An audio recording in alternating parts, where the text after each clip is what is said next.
and welcome to the Grim. I'm your host, Kristin.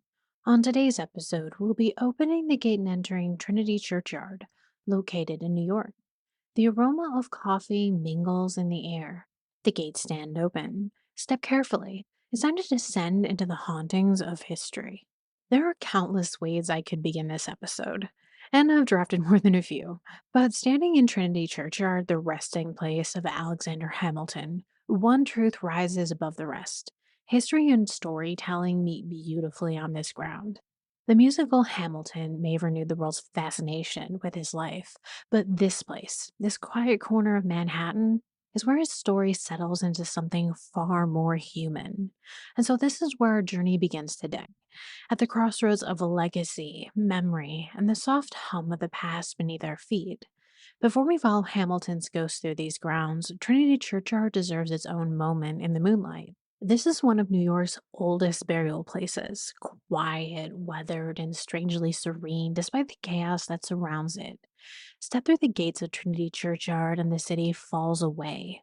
Puritan style headstones rise like worn stone teeth, their carvings softened by centuries of rain and restless Manhattan wind. Burial ceased here in 1823, yet thousands rest beneath this soil merchants, sailors, revolutionaries, children, sinners, and the sacred, each folded into the city's earliest story. But Trinity's dead were gathered here long before Trinity Church ever rose. As early as the 1660s, when this was still Dutch ruled New Amsterdam, the land served as a public burial place. The oldest legible stone belongs to a 5-year-old boy, Richard Churcher, who died in 1681, a reminder that the churchyard predates the church itself by decades. Trinity Church was formally chartered in 1697 under a grant from King William III, and in 1703 the city officially transferred the burial ground to the parish. From that moment forward, Trinity Churchyard became a sacred responsibility, its stones tended, its dead recorded, and its history unfolding alongside the birth of a nation. The church you see today isn't the original. The first two buildings were lost in fire, but the third, completed in 1846, still stands. Designed by Richard Upjohn in the soaring Gothic revival, its brownstone spire once dominated the city skyline. For decades, it was the tallest structure in New York, a solitary sentinel watching over a young, growing metropolis. The churchyard beneath it feels almost hidden, enclosed by a wrought-iron fencing and a stone wall that muffles the roar of Trinity Place. Here in the heart of the financial district, where fortunes rise and vanish in the time it takes a bell to toll, this patch of earth refuses to move. It's a time capsule many pass without noticing, though it's far worth more than a hurried glance. Trinity's burial landscape expands far beyond these gates. The churchyard here on the Wall Street, the sister yard at St. Paul's Chapel, and the expansive Uptown Cemetery in Hamilton, Washington Heights, which remains active today for those willing to pay Manhattan's final steep burial price. The older grounds in the churchyard were added to the National Register of Historic Places in 1976, ensuring that their stories, their silence, and their ghosts will not be erased by the city's constant reinvention.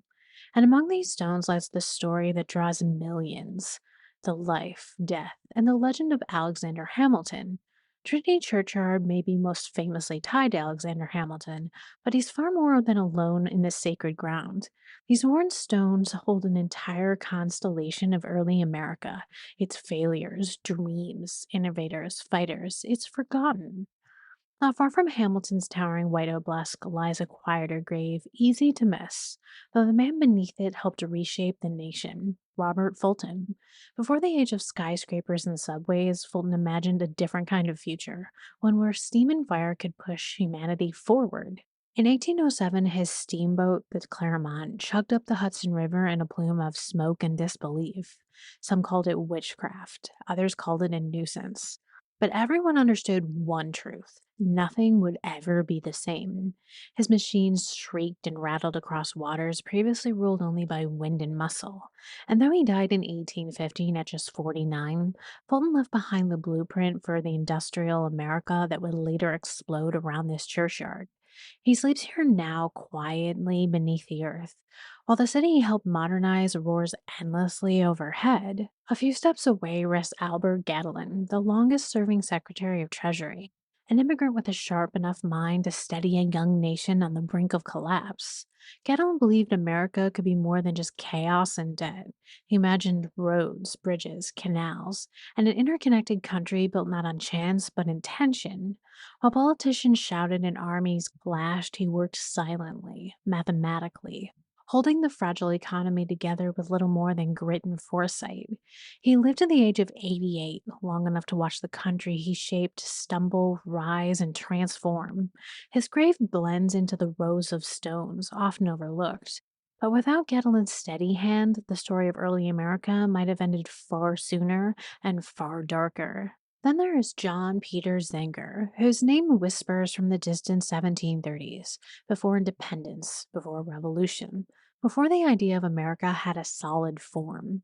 Zenger wasn't a politician or a general. He was a printer, a man who set type by hand, inked pages until his fingers were stained black, and dared to publish truths that those in power wanted to stay buried. And for that, they threw him into prison. His trial was dramatic, unlikely, and revolutionary. It inspired a jury to declare that the truth itself was a defense against libel. It was a single spark that would ignite the great fire of the American free press. Zenger sadly died young, worn down by work and persecution, but he rests here in Trinity Churchyard, honored by history, even as his headstone grows soft and unassuming, a quiet grave for a man who helped free the written word. One of the more peculiar monuments of Trinity Churchyard belongs to James Leeson, a man whose life is almost entirely lost to history, but whose grave refuses to be forgotten. Born in 1756 and dying just 38 years later, Leeson left behind little more than his memorial, but it's enough to spark fascination, curiosity, and even a touch of conspiracy. His stone is half worn, weathered by centuries, yet it still speaks in symbols. At its center, a winged hourglass reminds us that tempest fugit, time flees, life is fleeting, and Leeson's brief existence is etched into the memory of stone. A flaming urn declares that immortality of the soul, a testament to his faith, and the hope that death isn't the end, but a passage. On the right side of the stone, Masonic symbols appear: a compass, square, and a level intricately carved together.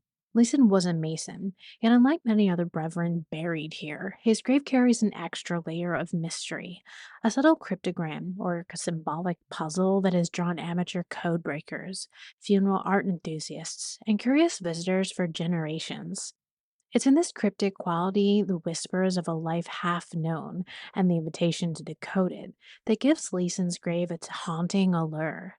Even centuries later, it seems he enjoys a second life, not in memory of deeds or titles, but in the quiet obsession of those who wander Trinity Churchyard looking for more secrets hidden in stone.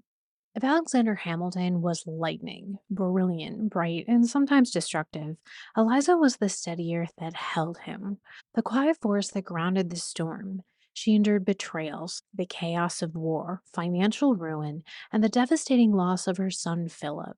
She bore the duel that would tear her world apart with a strength that few could comprehend. And yet she didn't crumble. Eliza lived for more than 50 years after Alexander's death. Decades marked not by despair, but by relentless purpose. She preserved his writings and letters, safeguarding the story of a man who shaped a nation, ensuring history would remember him with clarity and care. She founded the first private orphanage in New York City, dedicating her life to children left vulnerable by circumstance. She championed the poor, the forgotten, and the displaced, leaving a mark on a city that went far beyond her role as a wife. Her life wasn't defined by tragedy alone. She was a woman of formidable intelligence, compassion, and quiet resolve, navigating society, family, and legacy with grace. She raised her remaining children, nurtured her family, and continued to cultivate the memory of Alexander Hamilton in the public eye, writing letters, commissioning memorials, and attending to the preservation of his history. Her grave lies beside his, a testament not to the musical that would later revive her name, but to the extraordinary life she lived, resilient, compassionate, and unbreakable. Flowers are often left here, simple offerings to a woman who refused to let grief silence her voice. And as you stand among these stones, you can feel it. Her spirit enduring, steady, eternal, and guarding the memory of a life she shaped with courage, care, and unwavering devotion. But Eliza was not the only Schuyler woman in Alexander Hamilton's life. Angelica Schuyler Church, sister to Eliza and confidant to Alexander Hamilton, was as brilliant as she was magnetic. Born in one of New York's most prominent families in 1756, she moved through colonial and revolutionary society with wit, charm, and effortless poise. Her intelligence and charisma drew people in. Her letters revealed a sharp, fearless spine that matched the era's most powerful men. Her relationship with Hamilton began through her sister Eliza's marriage, but the two shared a connection that went far beyond family ties. Their correspondence crackled with wit, admiration, and playful intimacy. They exchanged ideas about politics, philosophy, and revolution, teasing and challenging one another across the page. Some historians have speculated that there may have been something deeper, a flirtation, even an affair, but there's no definitive evidence. What is undeniable is that the intensity and closeness of their bond, a connection that lingered across time and distance. Angelica married John Barker Church, a wealthy Englishman, and lived in Europe. Yet her letters to Hamilton persisted, filled with warmth, intelligence, and undeniable affection. Back in New York, she remained a steadfast presence for Eliza, offering counsel, comfort, and companionship through triumph, scandal, and heartbreak, including the fateful duel that ended Alexander Hamilton's life. When she passed, Angelica was laid to rest in Trinity Churchyard near the graves of her sister and brother in law. Walking among the weathered stones, one can almost feel the intensity of her spirit, the mind that dared to challenge, charm, and inspire Hamilton and all who knew her. She remains woven into the shadows of this graveyard, part sister, part muse, part enigma. Her story whispered among the stones like a secret the city itself has carried for centuries. These are only a few of the souls resting beneath Trinity's shadow, innovators, freedom fighters, dreamers, and guardians of history. Yet their stories form the backdrop to the most famous grave in the yard, Alexander Hamilton. Born in 1755 or possibly 1757, the exact date is lost to time, on a Caribbean island of Nevis, Hamilton arrived in the American colonies as a boy of remarkable intellect and ambition. Orphaned young, he carried only his wit, his pen, and a fierce determination to rise. He found patronage, education, and purpose in New York, and soon the fires of revolution swept him into its orbit. Hamilton's life was a storm. He was a soldier at 20, rising to become George Washington's aide de camp, carrying dispatches, writing letters, and advising the general as the fate of a fledgling nation hung in the balance. His voice was decisive, his mind relentless, and his ambition boundless. He argued in pamphlets and newspapers, championing the Constitution, shaping the vision of a strong federal government, and writing what would become the Federalist Papers, a literary battleground where ideas themselves became weapons. In the young republic, Hamilton built the nation's financial system almost single handedly. As the first Secretary of the Treasury, he created the National Bank, assumed state debts into a federal system, and introduced policies that would stabilize, and for some inflame, the fragile post war economy. Yet beyond the brilliance lay constant tension, rivalries with Jefferson and Madison, a growing political opposition, and a life lived always in the glare of scrutiny. Hamilton's personal life was equally dramatic. He married Elizabeth Schuyler in 1780, a union of love, ambition, and alliance. They raised 8 children together, navigating the joys and heartbreaks of family life amid the chaos of politics. But Hamilton was not without scandal. The Reynolds affair in 1797 exposed his human flaws, and the whispers of betrayal would haunt him even as his public life surged forward. The accumulation of Hamilton's life and its sudden tragic end came in 1804. A duel with Aaron Burr, fueled by years of political rivalry, pride, and insult, ended with Hamilton mortally wounded on the dueling grounds of Weehawken, New Jersey. He was carried back across the river to New York, where he died in the arms of his wife. His life extinguished at 47, leaving a widow, children, and a legacy far larger than one man could contain. And yet here he rests in Trinity Churchyard, beneath the shadow of the spire, among the earliest builders of New York City, in a place where time slows. His grave is a silent monument to a life lived at the edge of possibility, brilliant, relentless, controversial, human. Standing here, you can almost feel the chaos and echoes of his energy, the storm of ideas, the relentless ambition, the fire of a man who shaped a nation and yet left it forever changed. Long after his death, Alexander Hamilton might have been remembered only by scholars and history buffs, quietly resting beneath Trinity's spire. But in 2015, the Broadway stage gave him a new life. Hamilton, an American musical created by Lin-Manuel Miranda, transformed the story of this immigrant, revolutionary, and founding father into a cultural phenomenon. The show blends hip hop, R&B, and traditional musical theater, retelling Hamilton's story with modern rhythms, vibrant choreography, and an energy that mirrors the man himself. The genius of the musical lies in how it illuminates Hamilton's relentless ambition, his brilliance, and his flaws, while also shining a spotlight on the women in his life, Eliza, Angelica, and others, giving a voice to figures whose history is often forgotten. Since the musical's debut, millions have flocked to Trinity Churchyard to pay respects to the man whose story inspired a new generation. Visitors arrive not just to see a grave, but to connect with a life beyond the legend. The immigrant who dared to dream bigger than anyone around him, who wrote like he was writing out of time, fought, loved, and wouldn't throw away his shot. Fans leave flowers, take photographs, and pause, imagining the words that once leapt from Hamilton's pen, now immortalized in song. In many ways, the musical has breathed a new life into a centuries old grave, turning a quiet corner of lower Manhattan into a pilgrimage site. The energy of the stage, the rhythm of Miranda's lyrics, the stories of love, loss, and ambition, all those echo across time, bridging the gap between the 18th century and the modern world. Hamilton's ghost, once silent, now resonates loudly, drawing listeners, visitors, and dreamers into his orbit. Here among the worn stones of Trinity Churchyard, you can see it, the collision of history and modern culture, the echo of a life that refuses to fade, and the story of an immigrant whose words, ambition, and spirit still ignite imaginations centuries later. And yet, as with any place steeped in centuries of death and memory, Trinity Churchyard holds its shadows. Step among the worn stones, and the air seems thicker, heavier, almost sentient, as if it remembers the lives and deaths that have passed over it. Some ghost tours whisper of shadowy figures drifting beneath tombstones at night, their shapes fleeting, half formed, as if drawn from another century. Near Alexander Hamilton's grave, some claim to have glimpsed a solitary figure in colonial dress, silent, mournful, and watching. Others speak of footsteps along the gravel paths where no one walks, sighs in the wind, and sudden chills that grip the bones even on warm nights. The cemetery's history lends itself to the uncanny. In the early 1800s, overcrowding forced grave diggers into haste.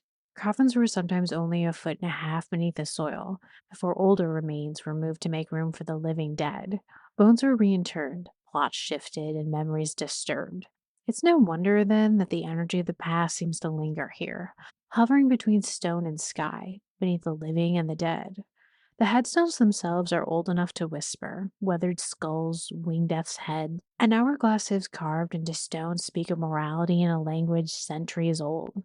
The oldest legible grave, a child named Richard Churcher who died in 1681, reminds visitors that these grounds held sorrow, grief, and human ambition for longer than most of the city around them has even existed. At night, when the wind rattles the iron gates and Manhattan's noise recedes, it's easy to feel the past stirring. Perhaps it's nothing more than imagination, the mind filling in the gaps of silence and shadow. Or perhaps these whispers and shapes are echoes of lives once lived, restless, unsettled, and refusing to be forgotten.